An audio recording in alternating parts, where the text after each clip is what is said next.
Hey guys, it's Nikki and welcome to my channel. Thank you so much for watching today's Kansas City weekend vlog. Clearly I'm still in my home. We have not left yet, but today is Friday and we're actually heading down to Kansas City tonight and then coming home on Sunday. So really excited for a fun-filled weekend. We have had this weekend somewhat planned for a really long time. Once the Disney 100 exhibit was announced that they were going to be in Kansas City, we definitely knew we wanted to go down and visit, and this was the weekend that we were able to make that work. We are also going with my parents, so that is exciting. And tomorrow, not tomorrow because today's Friday, on Sunday, we are going to the Chiefs training camp. So if you don't know, some teams allow you to go visit during the training camp, get to watch the practice, and this Sunday happens to be team autograph day. So when you're watching this, it'll already happen, but send me all the good vibes, manifest being able to take a selfie with Travis Kelce. I don't know if it's gonna happen, but we can hope for it. We are also going to hopefully go to IKEA and a couple of really cute boutiques. So make sure you subscribe to the channel. I love sharing magical moments at theme parks and at home like this video. I really appreciate your support, and let's get started.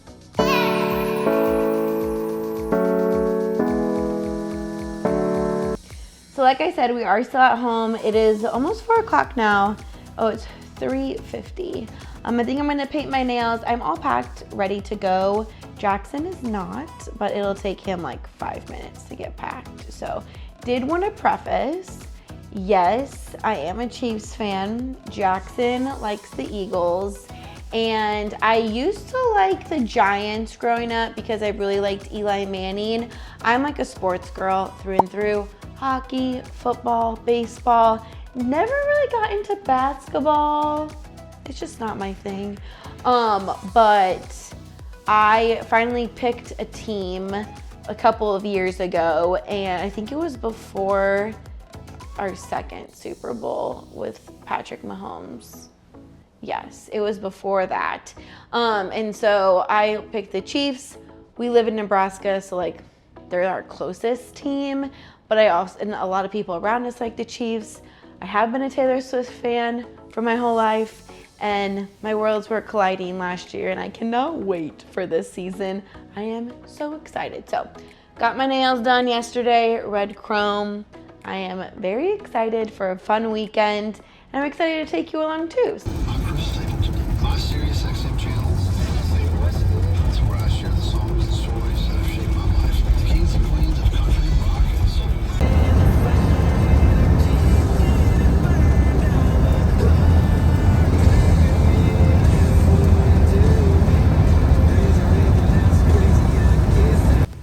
Stopping at Chick-fil-A for dinner. Jack, great job driving. And we're done with dinner. Back on the road. 40 minutes. I didn't film when we got back to the hotel, so here is Saturday. We are headed to Union Station. It is gorgeous. I've seen this from the outside so many times. We've never been inside, and holy smokes, it was absolutely beautiful. How cool is that Walt Disney poster or just sign about the exhibition? Oh my gosh, it is just so stinking cool. And when you walk in and see that, it literally gave me chills. So you actually have to go downstairs to ticketing. You can buy your tickets online. And we didn't buy them online because it showed as available, so I probably don't need them. We did have to wait about 45 minutes before we could go down because they were scanning our ticket at 10:30. We were hoping for a 10 o'clock, didn't know what it was going to be like. It opened at 10, so just know, plan in advance. You might have to walk around a little bit. There's a cute coffee shop. There is a restaurant inside if you wanted to grab breakfast before. We could come down anytime after 10:30. The thing is, they have like this pre-show, which is like Walt in Kansas City, which is really cool because you got to see this bark from Walt Disney's Dreaming Tree. Also, just want to preface, pause this video whenever you want, zoom in, read the signs if you want to, grab a cup of coffee and just enjoy seeing the different history things. And there's my dad behind Goofy. But this first part probably took us a good 20 minutes, could even took us longer if we really went through and read everything while we were waiting in line. And then they checked our tickets once we got past all of this. So ideally, if we wanted to be in at 10:30, we could have gotten down here at 10 o'clock. And then by the time we got up to the front, it would have been 10:30. So just note that if you're wanting to come. But I loved seeing these old tickets. The prices, y'all, 50 cents. 50 cents. It is just so crazy. My dad noted that to me. He's like, it was only 50 cents for a child. I'm like, don't even tell me that. Add a couple zeros nowadays. But this was really cool to see. I loved seeing the Castaway Cay sign. Disney Cruise Line did not get a lot of love in this. This was my only note of wanting more. I wanted the history of Disney Cruise Line. I get it, it's the Disney company, but Disney Cruise Line and even Disney Vacation Club didn't even get a blurb through the years, and I'll show you where that is in a little moment. But here is the intro video, which literally almost made me cry. It was so amazing. 1923. A young man from the American Midwest, along with his older brother Roy, started a cartoon studio in the back rooms of a small real estate office in Hollywood, California. This was the small beginning of a family entertainment company that would create unforgettable stories. Discovery, the magic of sound and music, the world around us, real and imagined. Curiosity, imagination, and technological innovation. The worldwide wonder of the Disney parks. And an everlasting sense of optimism about the future. Walt Disney famously said that it was all started by a mouse, but it really was all started by Walt himself. His philosophies became the foundation of the Walt Disney Company. They still inspire Disney's artists, filmmakers, Imagineers, and the storytellers of today. This idea of everything about it. And when we go into that new project, we believe in it all the way. We have confidence in our ability to do it right, and we work hard to do the best possible job. There's really no secret about our approach. We keep moving forward, opening up new doors, doing new things, because we're curious. And curiosity keeps leading us down new paths. We're always exploring and experimenting. Everybody ready? Then on with the show! So after you exit the intro area, it legitimately starts from the beginning. It starts with Walt and his family.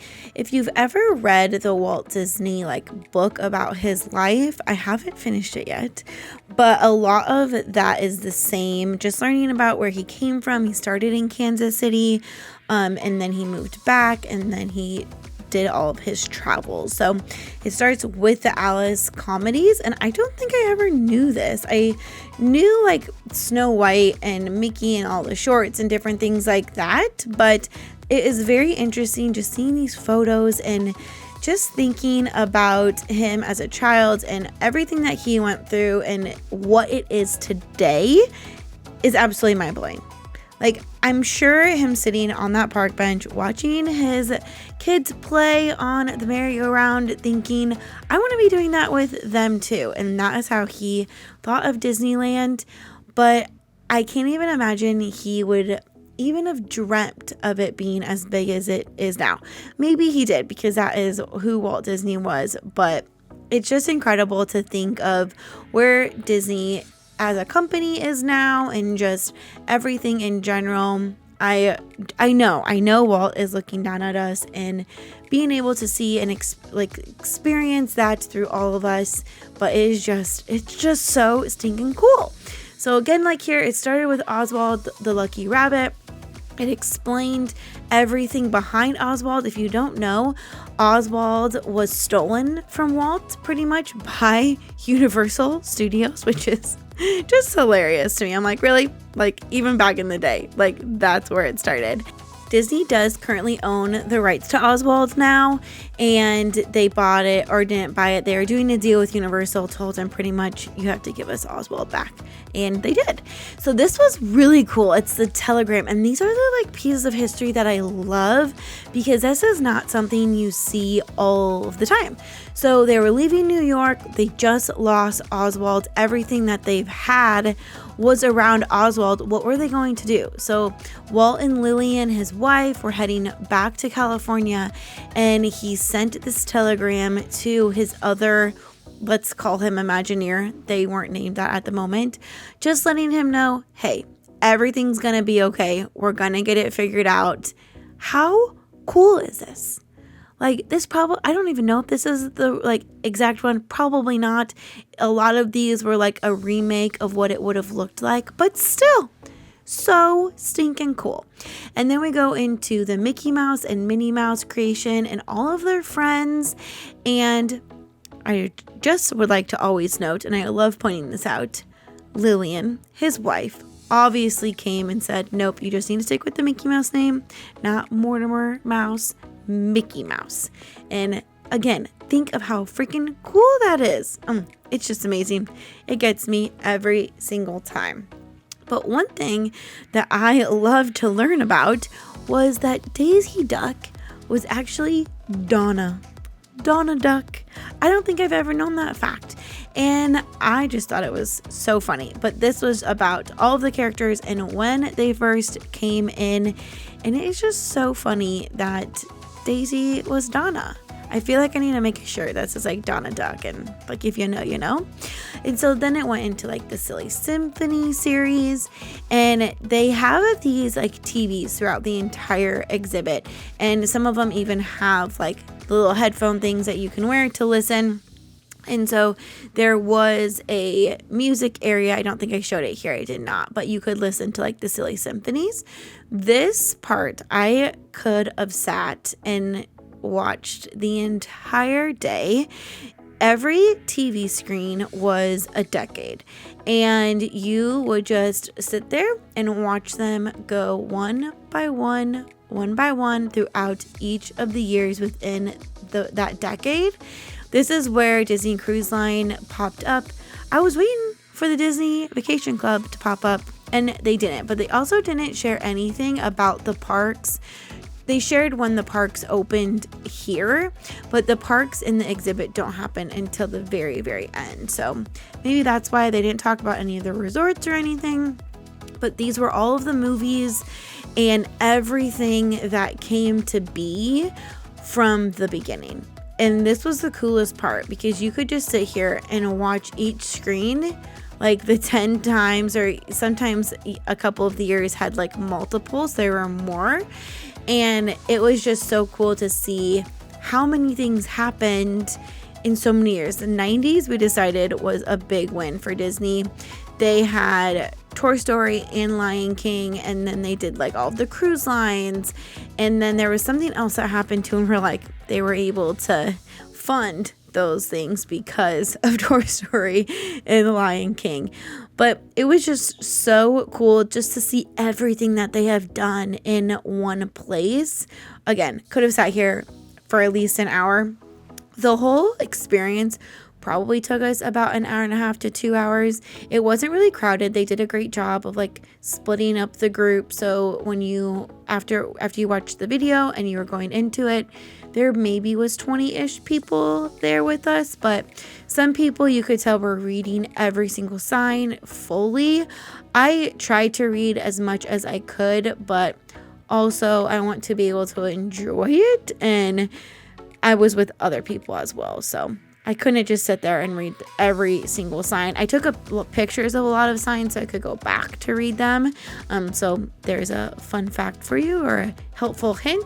If you're wanting to read a sign but you feel like you need to move on to the next area, just take a picture of that sign and then you're able to come back to it at a later time when you're at home.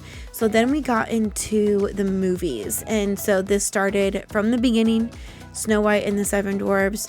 And they just showed like a couple of the storyboards, photos, and just like all the sketches. And just thinking about how the movies back in the day, they had to hand drawn every single animation. Just mind blowing how much time and effort and energy that took for them to do.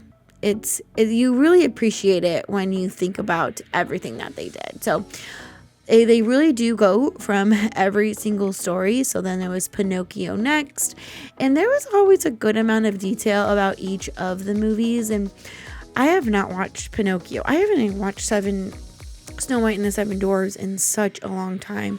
It makes me want to go back and like watch those classics. This was from the live action for Pinocchio. That was Pinocchio. But then we go into Sleeping Beauty, and this was really cool because they had different interactions that you could do throughout the experience. Again, I said they had like the music things, but this one was so cool. So it was the story of Sleeping Beauty, and then you just flipped the book and then it moved up top. I'm still like, what? How does this work? I need to know how this technology works. But it was really cool. You could just go read all of the pages, and then they had like the actual book that was used in the movie too. You can actually buy those in like journal form in the parks. If you've never noticed that, they're pretty cool. Cinderella was next, and the glass slipper.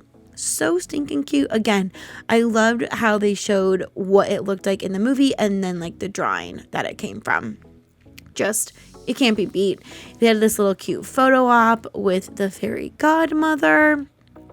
And then we went into Alice in Wonderland, and they just, again, all these photos, all of the work that goes into these movies, mind blowing.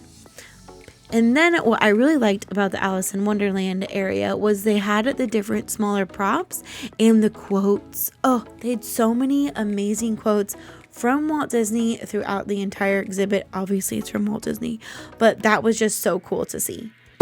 So here are some props that they used in Alice in Wonderland.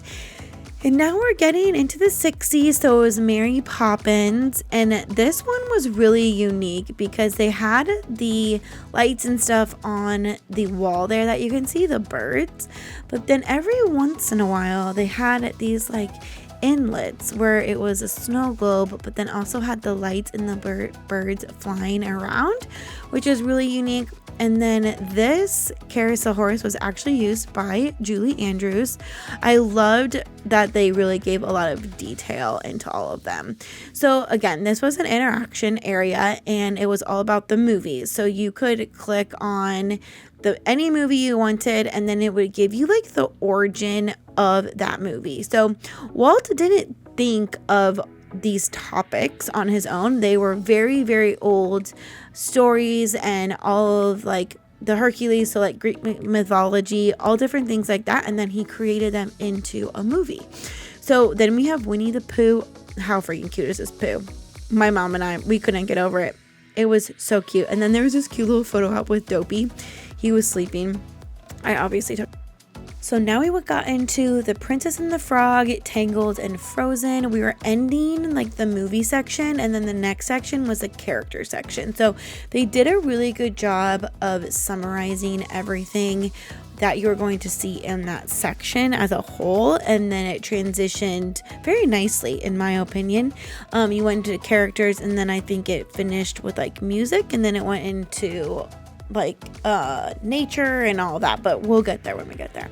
So the Frozen and Princess and the Frog and Tangled area, they didn't have a lot of like the drawings, which I am a Tangled girl. Give me more. I do love watching the Disney Plus about how it was made. They didn't have one for Tangled, but they had one for Frozen too, I believe. And then this section was probably one of my favorites just because of this quote: "Until a character becomes a personality, it cannot be believed." That's Disney. These are like model shops, or what were they called? The model shop. So of all of the characters, and some were painted and some were not. But back to the quote. unless you feel that character's personality, you're not going to believe them. And that is the whole story. That's the magic. That is the pixie dust. You feel like that character is real. They're your friend, or they're the hero, or they're the villain, or they're the princess, or whatever it is. Until you feel their personality and that they have their own identity, you're not going to believe it. And just reading about it and seeing all the work, again, that goes into everything, oh my gosh, like the character of a companion, Olaf. And then they had the hero, which they had as Ariel. And this was Olaf in the Broadway show. How stinking cute is Olaf? I feel like Olaf, he's not underrated, but he also is like underrated. So like I said, the hero was Ariel. And just everything that they have to develop for the character besides just the drawings. And this was another interaction piece where you could go through and read about each of the characters, and then they showed a couple of their different renderings and where they started from. And they had tons and tons of characters in here that you could look at. There are actually only 2 characters that do not speak. And I'll let you know who those are at the end of the video. So make sure you stick around. Think about who the 2 characters are that never speak. I wonder what you think they are. Tinkerbell has a star on the Hollywood Walk of Fame. But again, just really cool being able to go through every single one of these. This could take hours just to look at every single one, but we didn't. I only looked at a couple of my favorites. The buttons were kind of hard to figure out, not gonna lie. But seeing the drawings of Tinkerbell and just all of her emotions and everything that they had to do to get you to believe like her personality and her character as a whole, which I thought this Tinkerbell drawing was very interesting. And same with personality and emotions, they needed their colors. And so this was really cool. You would flip each of the ones to see which character that would be. I think I maybe got 1 or 2 correct. But some of them were very random. I was trying to guess like what it was, and we were wrong pretty much like every single time. There is a board game, not really a board game, like a card game that you can play. So they'll ask you like how many, or like what are the colors of Tigger, or what are the colors of Cinderella, and or how many. And I thought this one was Donald, but it was Scrooge McDuck. So hey, that's close.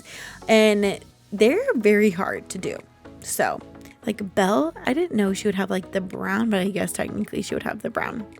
So again, really fun interaction areas that you can do. And I would definitely say this is probably for like a middle schooler. A toddler might have a little bit hard time just because they can't read. They can look at all of the different pictures and different things like that. But definitely I would say reading age and above, just so they can really soak in all of that knowledge, especially if they do love Disney.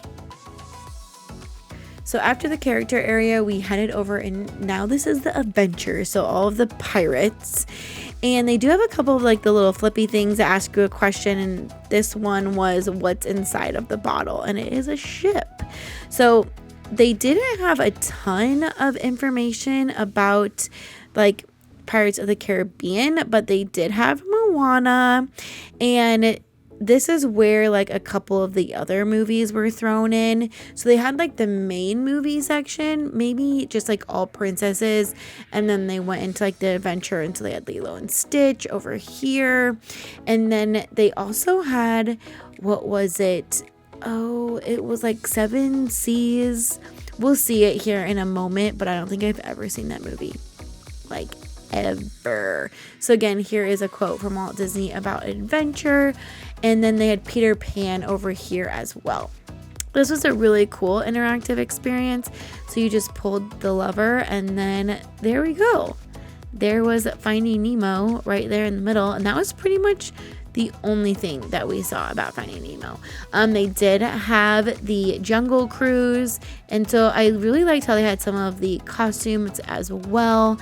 And the Conga Queen, right? That's the Conga Queen. Yes. Jungle Cruise. I like the Jungle Cruise ride, but I also could do without it. I know that's like controversial, but I'll go on it like maybe once a year. The wait's always way too long, and it really depends on if your skipper is good or not. If your skipper is not good, then your experience on the Jungle Cruise isn't going to be great, and so I don't like that because the rewritability could be very high, but then you're also like, it's the luck of the draw. This interaction was you had to get the 3 different symbols lined up, and then you saw this from National Treasure. This is one of Jackson and I's favorite movies, so that was really cool. This was it, 2,000 Leagues Under the Sea. I don't think I've ever seen that movie, ever. So add it to the list. I'm sure it's on Disney Plus. But we kind of like moved quickly through this area, and then it was Star Wars. Obviously, it was really cool. Need to preface, I don't know anything pretty much about Star Wars. I did like this wallpaper that was like jumping into like the space thing, whatever that's called. I'm not even gonna act like I know. But I liked this guy. I think he's like a porg or something. I have a mug of him from the bar in Hollywood Studios in Galaxy's Edge that I cannot think of the name of. Oh my gosh, comment down below what the name of that bar is. The BB-8 was really cool though. I really liked the BB-8. And then the Ancient Jedi Text. It was cool. Again, I like Star Wars. I don't know a ton about Star Wars. So while I would have liked this whole section to be Rapunzel and Tangled, I get why it's Star Wars though. And then they had a little bit, this was like the only Marvel section, which I feel like they had so much at the beginning. And then once we got into more of the more common day items, there weren't a ton of information. So they had all of the Marvel characters, and I'm not going to name them because we're going to pretend like I know all of them. I know that the one is the Dark Lord from Guardians of the Galaxy, and then one was like Loki. This is obviously Captain America. I know Captain America, but don't know a lot of those. So then it was this little section about like Walt in space, which I thought was really random. So then we jumped into the music area, and this talked about how this was Enchanted, and how they brought music like to the movies, how they scored the music and like the sound and different things like that. Not right here. This was just a little example of the music sheets and them writing. In this room, the music was playing, which was really cool. And then this section back here, they had about 3 TVs with 2 headphones per TV, and you could select what language you wanted to hear the movie in on one of the TVs. So for Moana, this one just kept playing in the different languages. This one, I don't know if it was actually working this day, but you could it was a touch screen, so you could switch the languages. I don't really know if it was actually switching the languages because they were languages that I've never really heard before, but it sounded really cool. And it really did sound like the real thing. This was a really cool area. So I don't know what it's called, but they use different items that create sound effects in the movies. And these were the chimes that were used in like the Seven Dwarfs Mine Train. Not Seven Dwarfs Mine Train. What the heck? Snow White and the Seven Dwarfs. I'm getting delirious. But again, it was just really cool to see all of the music. And then you could come over here and like bringing the music home. So then they had the records and the CDs and the different things like that you could come over and listen to. So after all of the music area, then it got into like the world around us. That was the next section. And this was mostly about the different like planet stuff and National Geographic. Honestly, didn't spend a ton of time in there. And then we headed over to Innovations, which was very small area. The ones at the end, I feel like we were getting through them pretty quickly. I don't know if it's because it was getting around lunchtime, but they also didn't have a ton of room in here to be able to see and read all of the different things because it was more crowded than the other sections just because they were a little larger. This was a really cool interaction. So you got to pick which clip you wanted to see, and then you saw like the live part of it and then the drawings. Again, I think this is just so cool. It just shows you how much work, again, I know I've said this, but it goes into every single thing and that they have to create. And then this was like talking about the cameras and then the storyboards and just like the innovation of Disney, which I also think is really fascinating because Disney has created so much technology for the world, and that really, I don't think it's talked about enough. So this one, they were talking about like the storyboard, I believe it was for Snow White and the Seven Dwarfs. Yep, you could just read it on there. And so they talked about all of the meetings where they have to go into every single detail, and he would act it out because he would want the animators to be able to feel and see what he wanted the characters to be doing. And so these were the storyboards. This was an example, and this was an animation board, which was really cool as well. So then they showed like the auto animatronic figures, and they had the Tiki Room as an example. Personally, I think the Tiki Room is great for a nice break in the air conditioning during the summer. You're not going to catch me there during the winter, but hey, to each their own. This was one of my favorite like takeaways. When Walt decided he wanted to do Disneyland, he called in his animator that did Dumbo and Fantasia, and they did it on a Sunday. He had to draw up Disneyland because Roy needed to take something to the bank in New York to get them to invest. And that was just like mind blowing to me. He just did it in one day. He asked Walt to stay with him so he could explain to him what he wanted this theme park to be. And so that was just, again, those are the little nuggets that I never really knew about and that I love to learn. So this one was really cool. You stood on this like little circle, and then you would move your mouth or your head, and then Rocket would move too. So this was kind of just like showing you how these characters are able to like interact and move. I was trying to like get him to wave to me, but it was just like his head, and if you like stuck out your tongue then he opened his mouth. It was pretty funny. So it's getting closer to the end, and now we are all about the parks in this Peter Pan ride vehicle. So stinking cool. We were all laughing because the top sail is so much lower now, and we always like whack our heads on it. But we really liked reading all of these because this is like true bread and butter of like what we know of Disneyland and Disney World are the parks. But again, love reading all the history behind everything. And this was really cool too. They're going to show up a mock-up of the entrance sign, and it's just, these are the details, y'all. These are the details that we want. Give us all of these fun details, sign over entrance, and like what, like just having them think about this and all of those small details, and it's just so cool. These are a couple of like Disneyland artifacts. They had the like parking pass and the name tag and the tickets. What those tickets would go for today. Right? And so he introduced Disneyland to the audience. I think it was like Sunday nights. He would come on TV and he would talk about what Disneyland was going to be and how they were going to like grow it. And the biggest thing about all the Disney theme parks is they're never done. And that can be really hard for people, including myself, because we really like what we like. And it can be hard to change, but that's something we have to remember, is that that's what Walt wanted. Walt wanted the parks never to be completed, so they're always going to change. They're always going to get better. And that's what we have to remember when certain things change. But this was really cool because they had something about every single one of the parks.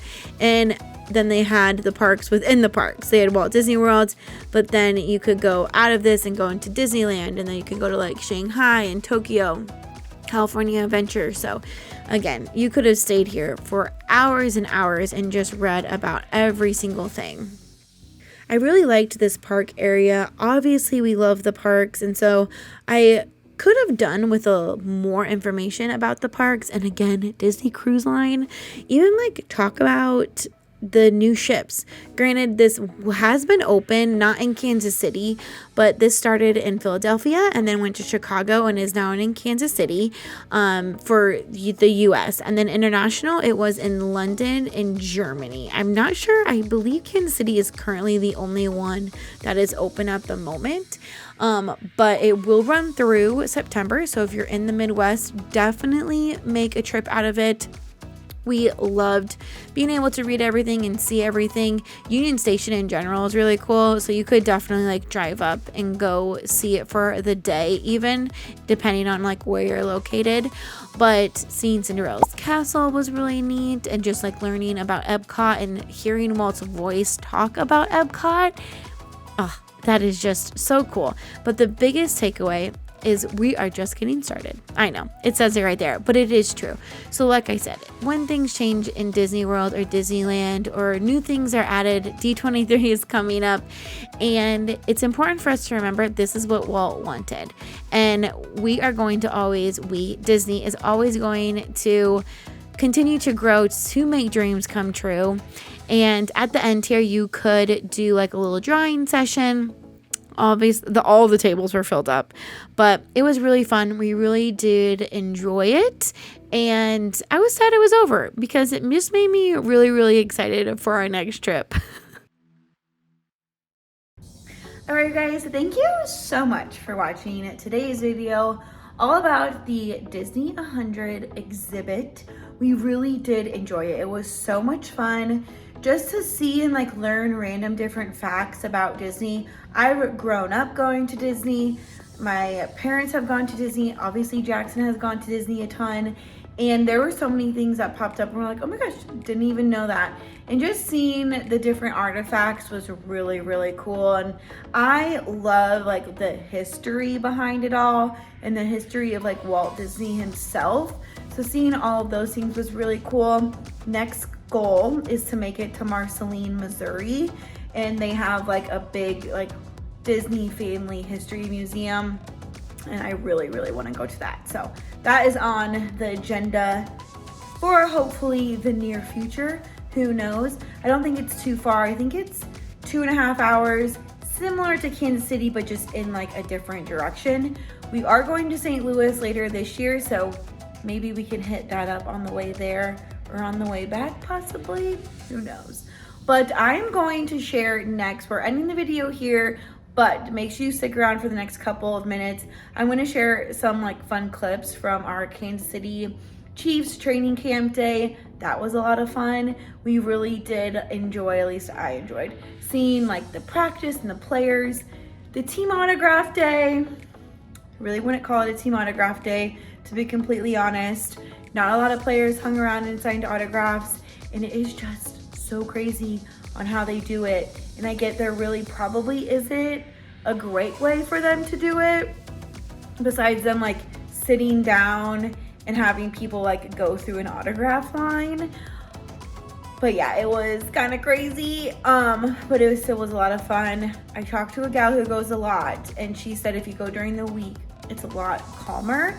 So pro tip, we know that for next time, but we did enjoy it. So I'm going to shoot you over just a couple of fun little clips there. But again, thank you so much for watching today's video. Make sure you subscribe to the channel, give this video a big thumbs up, and let me know if you have any questions about the exhibit in the comments down below.